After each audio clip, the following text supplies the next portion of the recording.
Nah, sekarang jenis-jenis inisiator oksidatif. 1. Golongan ion valensi tinggi. Yang kedua, inisiator oksidatif golongan radikal bebas. Nah, seperti ini. Jadi yang valensi tinggi seperti O3, ion logam berat, O2, ya O2 tapi yang radikal superoksida seperti ini ya. Dan itu dia sangat potensial untuk berubah DNA. Yang kedua, golongan radikal bebas, yaitu golongan yang awalnya tidak radikal, dia mengalami reaksi oksidasi parsial, akhirnya dia menjadi radikal. Coba, sekarang jenis-jenis inisiator oksidatif yang poin 1, ion multivalensi. 1. Tembakan elektron, yaitu UV dan sinar X. Nah, UV itu dia punya high energy yang bisa membuat eksitasi elektron, tapi itu dibutuhkan oleh tanaman. Ya. Terus bagaimana pada manusia? Sifat UV itu sudah ditetapkan oleh Sang Pencipta. Dia punya sifat untuk menembakkan, untuk mengeksitasi elektron. Otomatis juga akan berlaku pada manusia.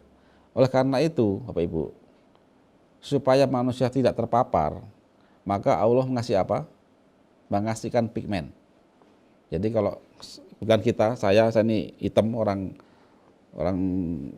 Jombang ya, Surabaya, Jawa Timur kan hitamnya agak manis masih.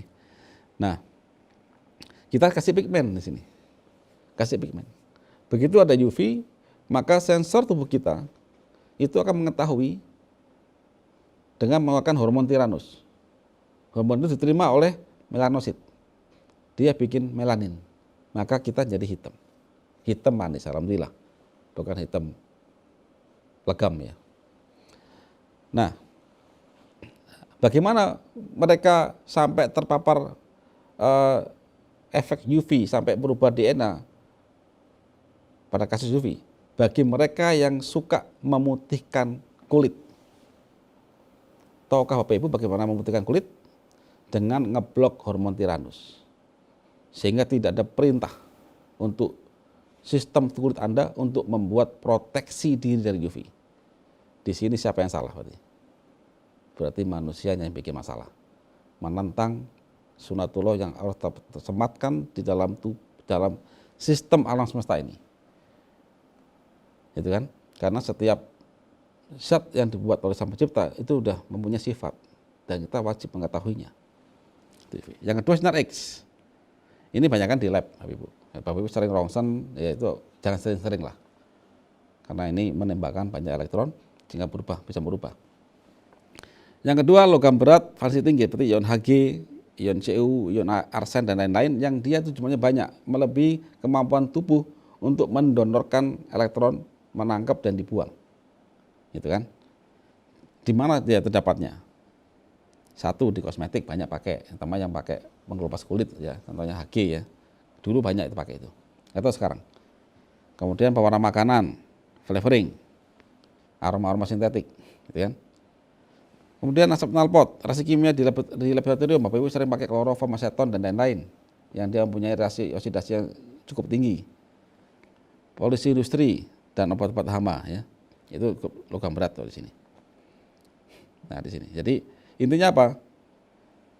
DNA itu kalau Ibu Bapak amati itu adalah banyak sekali terdapat ikatan hidrogen. Banyak sekali dari karbon ya dan nitrogen. Mereka membentuk ikatan kovalen yang berujung pada keseimbangan pada gas ideal. Bayangkan jika ada suatu zat yang punya valensi tinggi dan dia tidak punya pasangan, maka otomatis dia akan berusaha merampas. Kalau yang dirampas itu di DNA, ya cilaka sudah. Akan lahirlah mitosis sel yang berbeda dari sifat asalnya. Contoh, kanker akibat ion multivalensi. Chernobyl. Nuklir meledak, akhirnya dia menginisiasi air. Ini enggak langsung kena orang ini enggak, tapi dia kena air dulu, sehingga air kelebihan elektron. Enggak seimbang dia. Sesuatu tidak seimbang pasti akan berusaha mencari keseimbangan, pasti itu. Dan begitu diminum oleh seseorang di daerah sana, hewan, tanaman, atau manusia yang minum, maka dia pasti akan mengambil ikatan organik mana di tubuh itu yang dia itu lemah, paling lemah, gitu kan. Maka akan dia mengambil hidrogen dari badan yang minum jadi H2O dan radikal yang baru. Yang diambil tadi jika itu pas DNA, ya berubah sifatnya. Kalau diambil pada sel dulu sampai mati ya, mati selnya, gitu aja kan.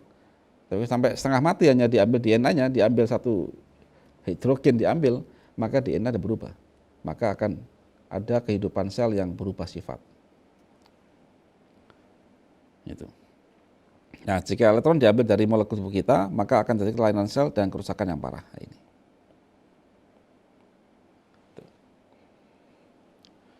Terus jenis-jenis inhibitor oksidatif. 2 radikal bebas. Tadi kan masalah multivalensi ya. Sekarang radikal bebas.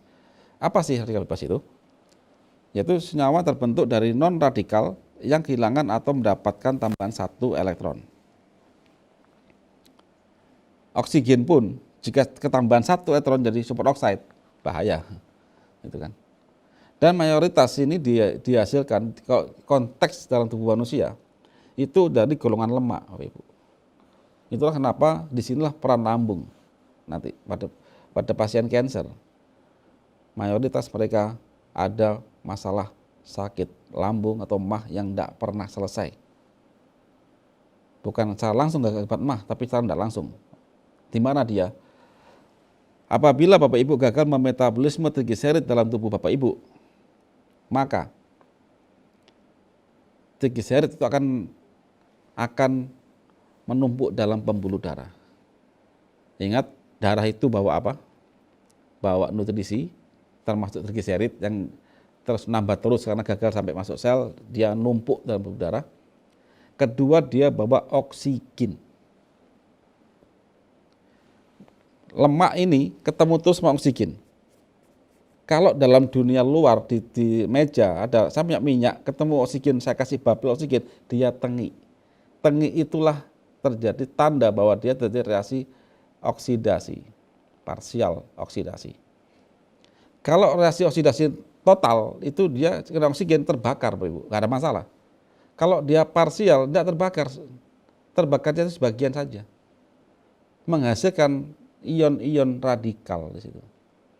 Bayangkan di tubuh kita ini karena lambung masalah ya. Jadi ingat tolong Bapak Ibu pelajari lagi tentang konsep kanus penyakit degeneratif.